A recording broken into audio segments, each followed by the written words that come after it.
When I was 11 or 12 years old, I was always about the town with the boys from school or down the farm, scheming something. It was about this time that Mr. Reg King entered my life. I had known him before as he was a friend of my dad's.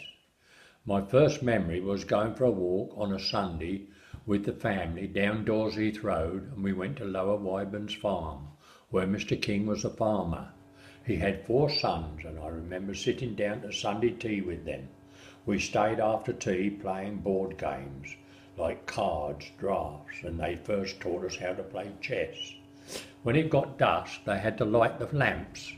Now this was a new thing to me, as we had electric. Some were oil lamps and others were tilly lamps. They had to be preheated with methylated spirits, then pumped and turned on to the paraffin they ran on. They hissed and popped at the start and settled down to give a reasonably good light. This has always stayed in my mind. So Mr. King arrived at Sandpits Farm on some sort of business. On his way back to his van he said, "You want to come with me, boy?" I jumped at the offer. After telling Mum where I was going, off we went with Mr. King. He was a slight man, sharp-featured, wearing a cap, tweed jacket, riding breeches, polished buskins and polished black boots. He cut a fine figure of a yeoman farmer. Old-time harvest. The horse would plod its weary way around the field most of the day. To cut the corn it pulls the binder, sails are turning, knife a clatter, corn laid on the canvas elevator, delivered to the needle knotter. Sheaves all laid in rows, bending as the headland goes. As the standing corn gets smaller, boys and girls all start to holler.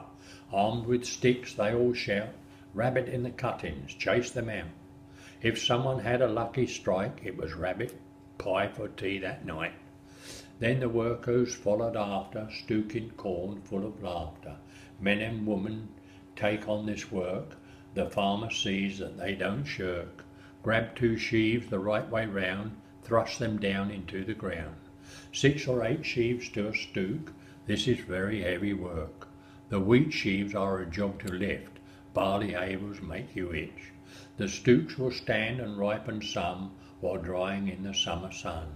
Horse and wagons all painted smart, all the sheaves they will cart.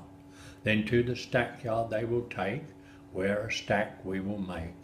Narrow at the bottom than at the eaves, the sheaves tied in with the sheaves.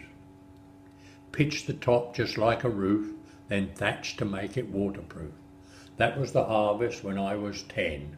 We will not see those days again. Now it's combines as wide as the field. It takes 1 day to gather the yield.